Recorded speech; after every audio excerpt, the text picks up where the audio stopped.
aka Petersen. Welcome to episode 478. I'm your host of, this is the show, aka Pad's Audio Audacity podcast. Marching towards episode 500, we'll be doing a big branding change, new graphics, new title, new intro, audio, all that stuff. But I'm your host, Peter A. DeLuca, aka Pad, the pop culture pope, the eclectic one, the creator of Uzi Suzy, the Wolfpack.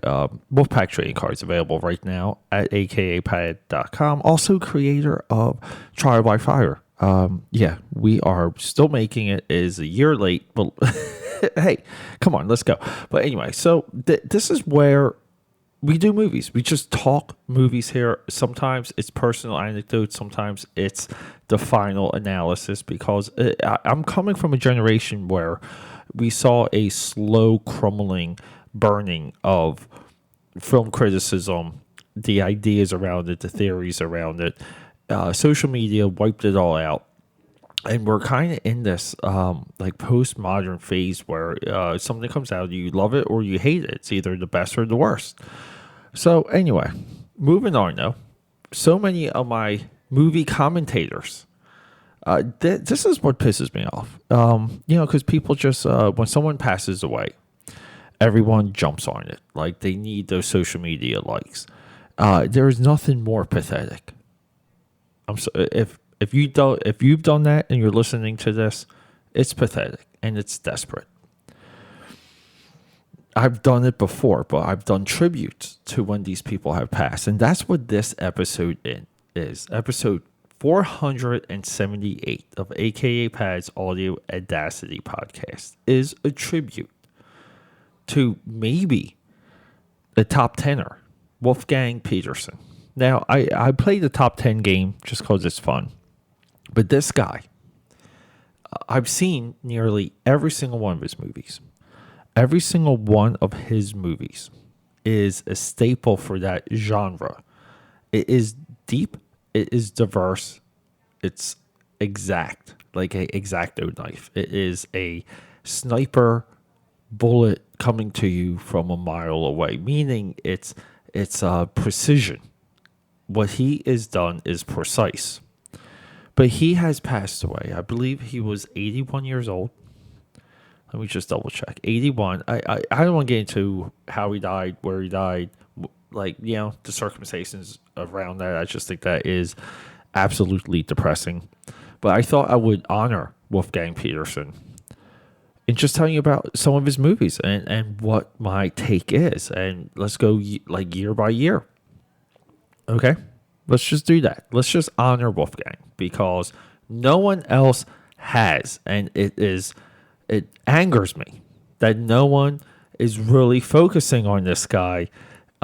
He's done so much, especially in the 90s. 1971. Wolf. Writer, director, haven't seen. I'm sorry. 1974. One or the Other of Us, director, haven't seen. 1981. Here we go. Maybe at one time the most expensive double VHS I've ever bought. The extended version of director's cut. 1981. Das Boot. The greatest submarine movie of all time. It is a far distant to number 2, Run Silent, Run Deep. 1981. Das Boot. I watched this movie so many times with my father. Just pieces of it here and there, because it would be on TNT, TBS. Always seemed to be watching this movie with my father. 1984. What you might consider to be the greatest children's movie. Do you guys see a trend here? This is why I'm pissed. 1981. 1984. Never Ending Story. Potentially the greatest children's movie of all time. 1985. Okay. This is a top 10. Enemy Mine. One of the greatest science fiction movies of all time. 1991, Tom Berenger starring in Shattered. I have yet to see this movie. I'm kind of upset because this movie has been in my queue forever, It might be our next episode. Oh, and I do apologize for not doing Top Gun. I said I was going to do Top Gun. 1993, In the Line of Fire. Clint Eastwood, John Malkovich, one of the greatest assassination movies of all time. Great hook in that movie with the weapon. 1995, the greatest virus outbreak movie of all time. Outbreak, Dustin Hoffman. Donald Sutherland's in that, right? Rene Russo. Now, Contagion, the Stephen Sommers movie, it's a two-headed dragon. If you want action, go with Outbreak. 1994. Here we go. Air Force One. The movie that really, potentially the last great meaningful movie of Harrison Ford. Air Force One, the Steven Seagal gotcha death scene in the beginning of that. Air Force One is, it's a new genre. It's the president as a superhero movie. Still one of the best. Maybe the best movie inspired by Die Hard. And Die Hard 2 was Die Hard on an airplane. So, 2000, The Perfect Storm. Potentially the greatest fisherman movie of all time. 2004, a movie that I watch endlessly today. I watch this movie so much. Troy. Probably the greatest movie about Troy ever. 2006, Poseidon.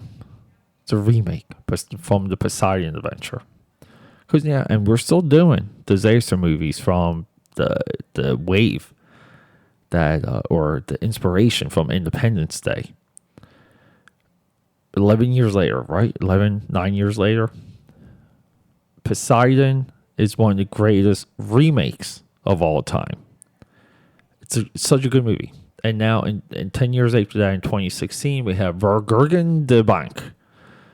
My German is so off. Apparently, it's a comedy, and that's the one genre I didn't touch on. Now, Shattered is thriller. I know that. Going into that, I think that's like a Ridley Scott Black Rain. It's just like mid-level, but it swings for the fences. Potentially, if the final movie of Wolfgang Petersen, if it's a suitable comedy, he's touched nearly every single genre, created subgenres, and have done things that not some of the greatest directors have done, which is to do something. It's a Robert Altman feat. To do something in every single genre. That's amazing. So people, R.I.P. to Wolfgang Petersen. In the Line of Fire, I remember buying that VHS. I remember watching Enemy Mine with my parents on Cinemax HBO. Air Force One, Perfect Storm, Troy, Poseidon, Outbreak. I saw them all in the theater. Outbreak was I saw that my junior year with my buddy Rob. Could have been my sophomore year. That was a drop us off at the movies. We're going to the mall after Saturday night, Friday night for us. I always liked Outbreak. It's just fun. Why not? Why not have a movie be fun? I make this comment a lot. These movies are there. Growing up. Never Ending Story always was there and amazing. It's carried on and pretty much hit the lexicon along the way. This guy had a way of doing it, and I don't know, right? It's sad. It's sad that we couldn't get more from him, but what we got, it's the absolute best. So people, just maybe this weekend, because it's Friday, catch yourself a Wolfgang Petersen movie and honor this guy because he's given us so much. So enough of that happiness. AKAPAD here, people. I love you. We're still going to get into Top Gun. We're going to race towards episode 500 before we hit the 31 Days of Dread because I have to hit 500 and do the rebranding. So we're in the content rush here. And quick side note, I saw The Black Phone and holy shit. Go watch that movie. I love you. Goodbye.